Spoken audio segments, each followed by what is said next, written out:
My wife treated me like nothing for months until I stopped begging, chose indifference, and showed her the real cost of disrespect in our marriage story.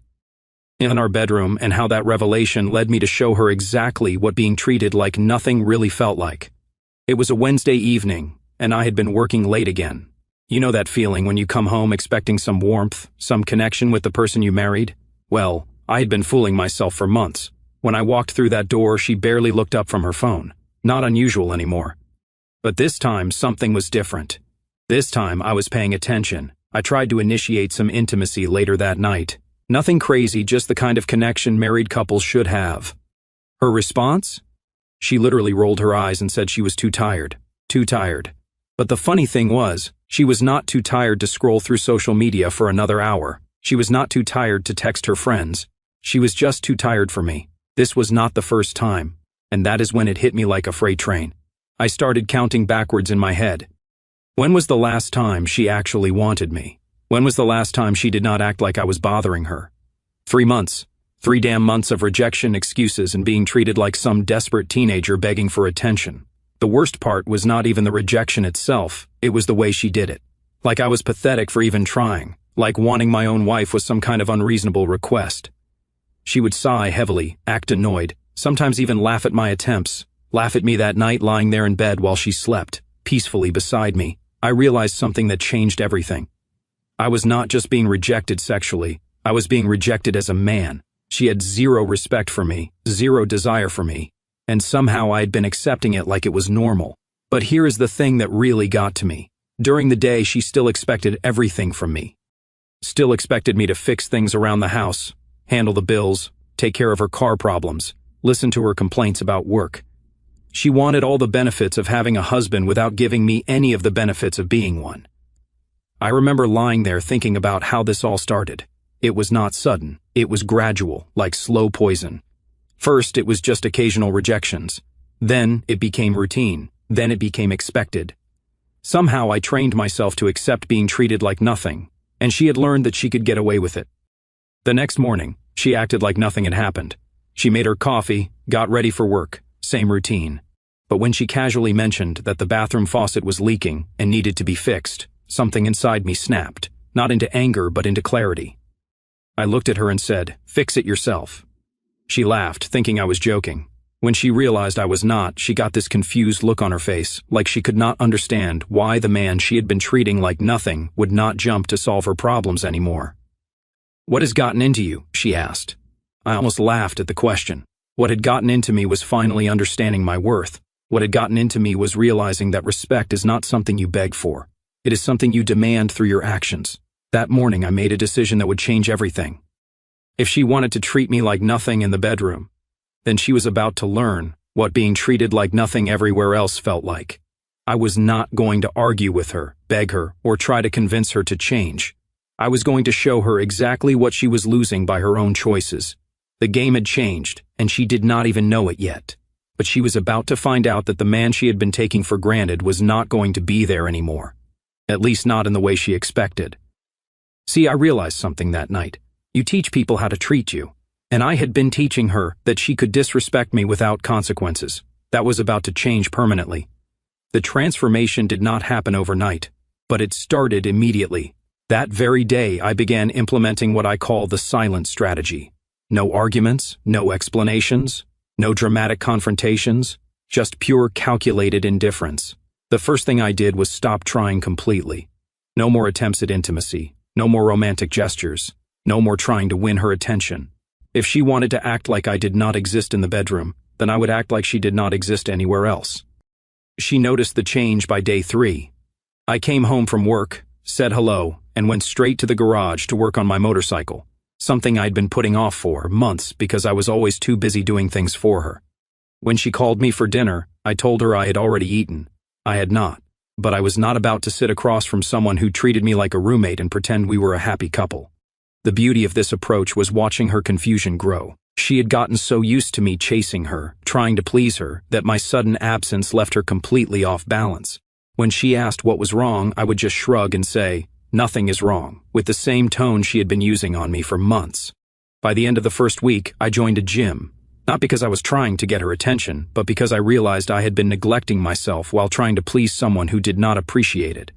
Every evening after work, instead of coming home to her cold shoulder, I went and worked out, got my energy out, cleared my head, and came home when I felt like it. She started asking questions. Where were you? Why did not you text me? What is with this new routine? My answers were short and sweet. At the gym. Did not think to. Just taking care of myself. The same energy she had been giving me for months, I was now giving back to her. The weekend came, and this is where it got interesting. Usually, I would spend Saturday morning fixing whatever needed fixing around the house. This time, I got up early, had my coffee, and announced I was going out. She assumed I meant grocery shopping or running errands for us. When she started making a list, I stopped her. I am not running errands for the house, I said. I am going to look at new fishing gear. The look on her face was priceless, like she could not compute that I might do something just for me. She actually asked, "What about the things we need to do?" I told her she was perfectly capable of doing them herself. That is when she started getting frustrated. Not worried, not concerned about our relationship, but frustrated that her personal assistant was no longer available. She tried guilt-tripping me first. "I cannot believe you are being so selfish." My response, "Now you know how it feels." The second week, things escalated. She realized I was not just having a bad few days, I was fundamentally different. When her car started making that noise again, she mentioned it to me, expecting I would take care of it like always. I suggested she call a mechanic. When she needed help moving some furniture, I reminded her that her brother was strong enough to help. Every task, every favor, every little thing she had grown accustomed to me handling without question, I was now treating like it was not my responsibility, because it was not. I was her husband, not her employee. The best part was watching her try to figure out what had changed. She would catch me smiling at my phone and ask who I was texting. Old friends I had reconnected with at the gym, I would say. She would notice I was buying new clothes and ask what the occasion was. No occasion, just felt like looking good for myself, I would reply. What really got to her was that I was not angry. I was not sulking or throwing tantrums. I was just indifferent. And that indifference was driving her crazy because she could not manipulate it like she could my previous neediness. By the third week, she was actively trying to get my attention. She would walk around in less clothing, make comments about how distant I had become, even suggested we watch a movie together. My response to all of it was polite but uninterested. "You can watch whatever you want. I am reading. I am not feeling distant. I am feeling fine. Thanks for the suggestion, but I have got other plans." The woman who had been treating me like nothing for months was now experiencing what it felt like to be nothing to someone else. And the beautiful irony was that I was not doing it to hurt her. I was doing it because I had finally learned to value myself. She started asking friends for advice. I could tell. Suddenly she was making comments about communication in marriage and working through rough patches. But here is the thing about respect. Once it is gone, you cannot just talk it back into existence. You have to earn it back through actions. And she had not even acknowledged that she had lost it in the first place. The month mark hit, and she was completely different. Not better, just different, more attentive, more aware of where I was and what I was doing. But it was not coming from a place of love or desire. It was coming from a place of control. She was realizing she was losing her grip on me, and that terrified her more than losing our connection ever had. Month 2 was when she finally understood that this was not a phase. This was the new reality, and that is when she started getting desperate. The first sign came on a Thursday evening. I was reading in the living room when she walked in wearing that dress. You know the one. Every married man knows the one. The dress that had not seen daylight in over 1 year. She sat down next to me, a little too close, and started talking about her day in that voice she used to use when we were dating. I looked up from my book, gave her a polite smile, and said, "That is nice, honey." Then I went back to reading. The silence that followed was deafening. She sat there for maybe 10 minutes waiting for me to take the bait. When I did not, she got up and left the room.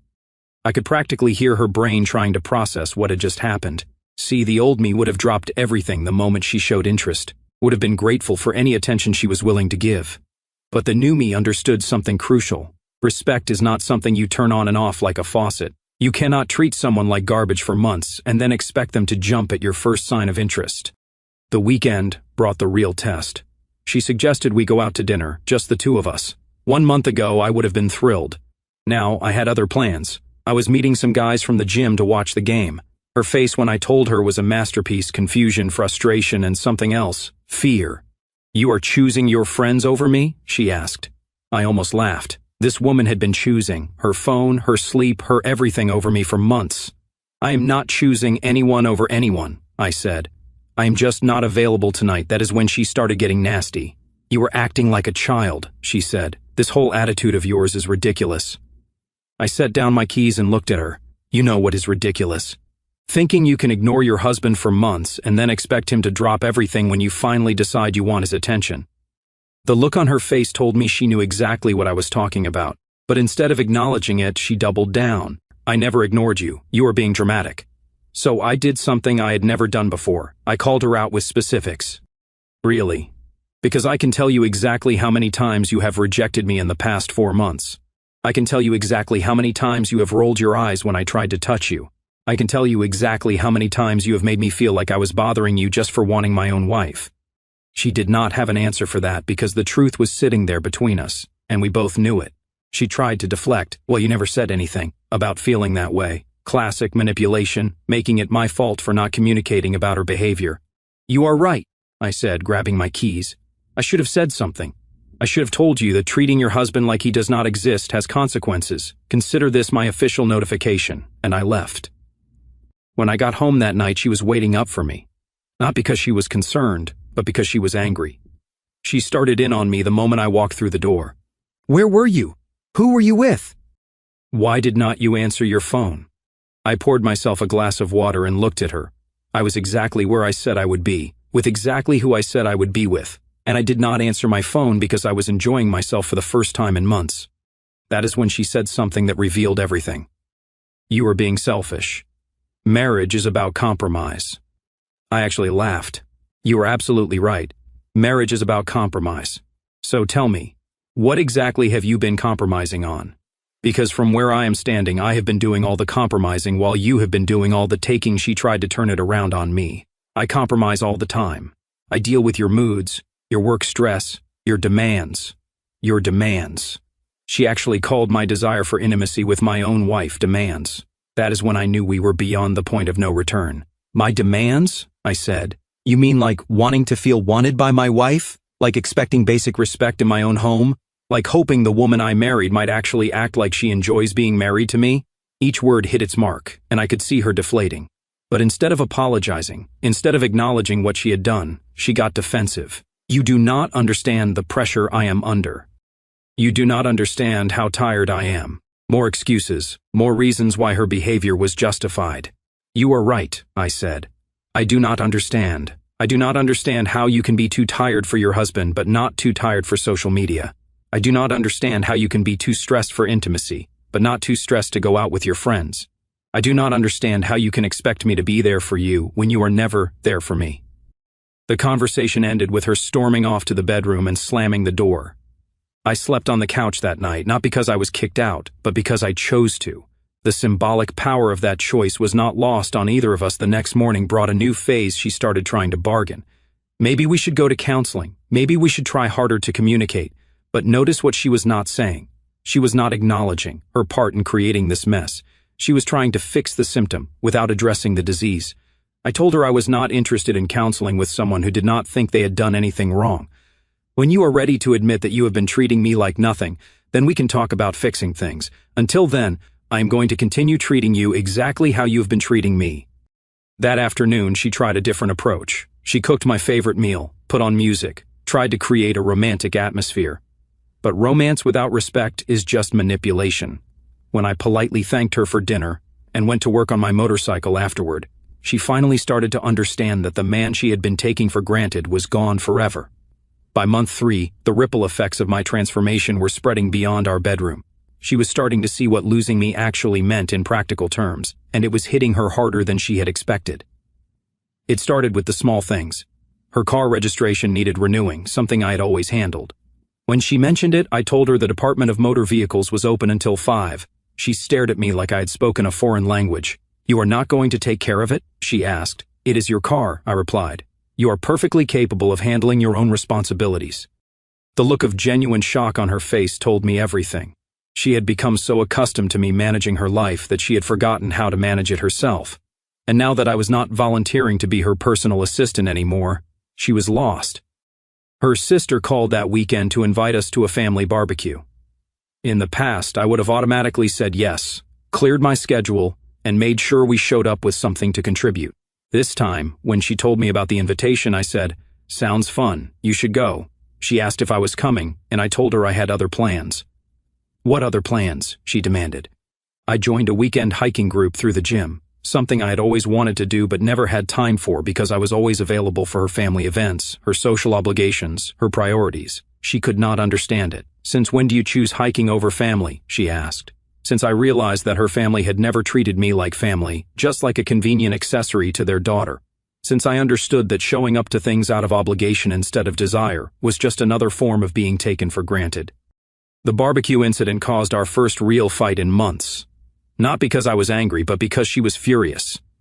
"You are embarrassing me," she said. "What am I supposed to tell my family?" I suggested she tell them the truth, that her husband was finally living his own life instead of just existing in hers. That is when she said something that revealed how deep her entitlement went. "This is not the man I married." She was right. The man she married was a pushover who prioritized her happiness over his own self-respect. The man she married would have accepted being treated like nothing and asked for more. "You are absolutely right," I told her. "The man you married would have tolerated being disrespected. The man you married would have begged for scraps of attention. The man you married did not know his own worth. That man is gone." Her response was to try guilt-tripping me with our wedding vows. We promised to be there for each other through better or worse. I almost applauded the irony. Where exactly were you during my worst? Where were you when I needed you to want me? Where were you when I needed you to respect me? Because from where I am standing, you only remember those vows when they benefit you. The next week brought the involvement of outside parties. Her mother called me directly, something that had never happened before. She wanted to know what was wrong with me, why I was treating her daughter so poorly. I listened politely and then asked her a simple question. "Has your daughter told you how she has been treating me?" The silence that followed told me everything. She had not mentioned the months of rejection, the eye rolls, the complete lack of intimacy or respect. She had only told them that I was being distant and unsupportive. Classic victim manipulation. Tell everyone about the consequences while hiding the actions that caused them. I ended the call politely but firmly. "I appreciate your concern, but this is between my wife and me. If she wants to share the whole story with you, that is her choice, but I will not be defending myself against accusations based on half-truths." Her friends started getting involved too. I could tell because she would have these long phone conversations and hushed tones followed by her coming to me with new strategies. "Everyone thinks we should try date nights. My friend says couples go through rough patches. Maybe we should take a vacation together, all external solutions to an internal problem. All ways to avoid addressing the fundamental issue that she had lost respect for me and I had lost interest in begging for it back. The breaking point came when she tried to involve my own friends. She called one of my buddies from work and told him she was worried about me, that I was going through some kind of midlife crisis. When he mentioned it to me, I set the record straight immediately. "Crisis?" I laughed. "This is the opposite of a crisis. This is the first time in years I felt like myself." I explained the situation honestly, not to bash her, but to give him the context she had conveniently left out. His response was exactly what I expected. "Good for you, man. About time." That evening, she confronted me about talking to people about our private business. The irony was staggering. She had been talking to everyone, her family, her friends, even my friends. But somehow I was the one violating privacy by giving them the full story instead of her edited version. "You are right," I said. "Our business should stay private. So maybe you should stop calling everyone looking for allies and start addressing the actual problem." She asked what I meant by the actual problem. After 3 months of this, she was still pretending not to know. I looked at her for a long moment before answering. "The actual problem is that you destroyed your husband's self-respect for months, and now you're upset that he found it again. The actual problem is that you want all the benefits of being married without any of the responsibilities. The actual problem is that you are not sorry for what you did. You are just sorry it finally had consequences." That night, for the first time in months, she tried to initiate intimacy, not because she wanted me, but because she was panicking. She finally understood that I was not playing hard to get. I was genuinely no longer interested in someone who had shown me so clearly how little she valued me. When I politely declined, she broke down completely. "What do you want from me?" she cried. The question hung in the air between us, loaded with months of accumulated damage. What did I want? I wanted her to want me. I wanted her to respect me. I wanted her to treat me like a husband instead of a burden. But most importantly, I wanted her to understand that those things could not be manufactured on demand after months of the opposite behavior. Her question hung in the air, "What do you want from me?" For the first time in months, she was asking the right question, but she was asking it about 4 months too late. I sat down across from her and decided it was time for complete honesty. I want you to understand what you did to us. I want you to acknowledge that you turned your husband into a stranger in his own home. But most importantly, I want you to understand that some things cannot be undone just because you finally realize you do not like the consequences. She tried to interrupt, but I was not finished for months. You made me feel like wanting my own wife was pathetic. You made me feel like I was bothering you by existing. You turned intimacy into something I had to beg for, and then acted like I was unreasonable for wanting it. I never meant to make you feel that way, she said. The classic non-apology. Not "I am sorry I did that," but "I am sorry you felt that way." Like my feelings were the problem, not her actions. Intent does not matter when the impact is this clear, I replied. A person can accidentally step on your foot, but your foot is still broken. You accidentally destroyed my respect for this relationship, and now you are upset that I am not limping around pretending it did not happen. That is when she finally got angry. Really angry. So, what?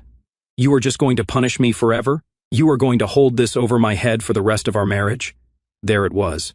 The real issue. She was not sorry for what she had done. She was just tired of dealing with the consequences. Punish you? I almost laughed. I am not punishing you. I am protecting myself.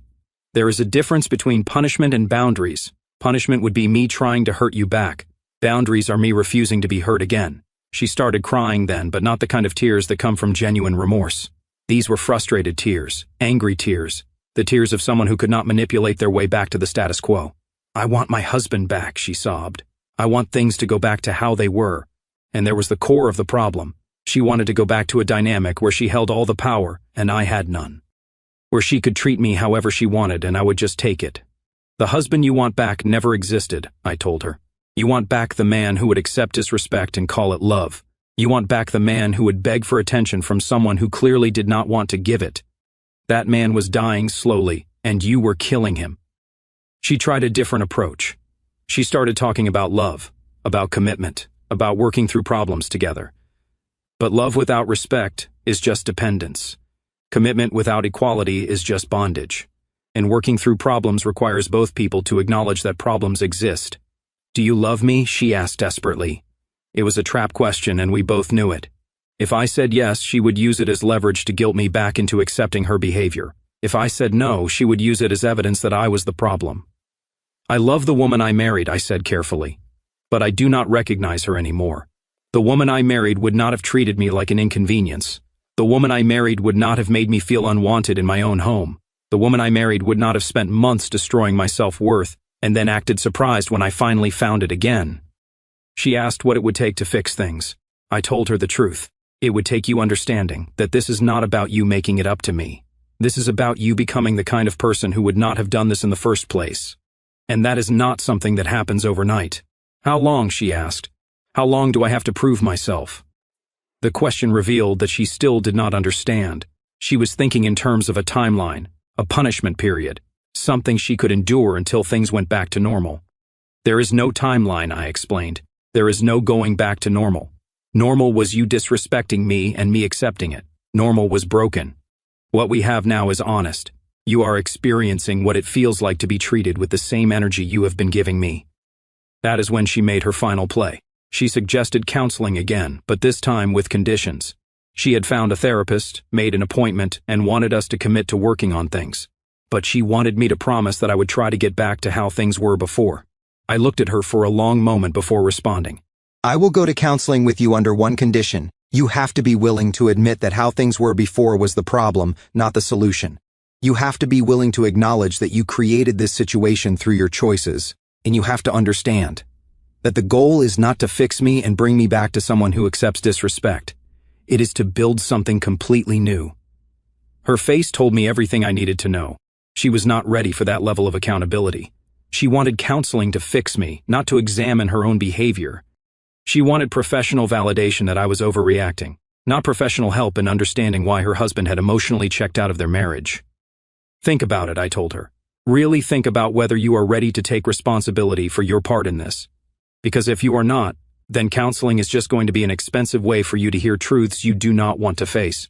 The conversation ended with her retreating to the bedroom again. But this time, something was different. This time, I think she finally understood that I was not bluffing, was not going through a phase, was not trying to manipulate her into treating me better. I was simply done accepting less than I deserved. And if she could not provide that, then she was about to learn what life looked like without the man she had been taking for granted for so long. The next morning, she left for work without saying goodbye. For the first time in our marriage, the silence did not bother me because it was honest silence, not the loaded silence of unspoken resentment and unmet expectations. I had given her the truth. What she did with it would determine everything that happened next. 2 weeks passed after our confrontation and she made her choice. She scheduled the counseling appointment and told me she was ready to take responsibility for her actions. But actions speak louder than words, and I was watching her actions carefully. The first session was exactly what I expected. She spent most of the time explaining how I had become distant and cold, how I was not the same person she married. The therapist, to her credit, asked pointed questions. What was happening in your relationship before this change in behavior? All valid feelings, but not valid excuses for treating your spouse like garbage. The therapist asked me directly, how did that treatment make you feel? I did not sugarcoat it. I explained exactly how it felt to be rejected by your own wife, to be made to feel like a burden for wanting connection, to slowly lose yourself while trying to please someone who could not be pleased. When the session ended, she was quiet on the drive home. Not angry quiet, but thoughtful quiet. That evening she did something she had not done in months. She apologized. Not a surface level, I am sorry you felt that way apology, but a real one. I am sorry I made you feel unwanted. I am sorry I took you for granted. I am sorry I turned our marriage into something you had to survive instead of something you wanted to be in. It was the first genuine acknowledgement of responsibility I had heard from her. But apologies are just words until they are backed up by changed behavior. So I told her exactly that. I appreciate the apology. Now show me it means something. Show me that you understand what you almost lost. Over the next month she did exactly that. Not through grand gestures or dramatic changes, but through consistent daily choices. She put her phone away when we talked. She initiated conversations about things that mattered. She started treating me like someone she actually wanted to be around instead of someone she was stuck with. The biggest change was in how she approached intimacy. Instead of treating it like a chore or an obligation, she started approaching it like something she actually wanted. The difference was night and day. When someone wants you versus when someone tolerates you, there is no comparison. But here is the thing. I did not immediately go back to how things were. I could not. 4 months of learning to value myself could not be undone in a few weeks of better behavior. I appreciated her efforts, acknowledged her changes, but I maintained my boundaries. She noticed. Of course, you are still keeping me at arm's length, she said one evening. She was not wrong.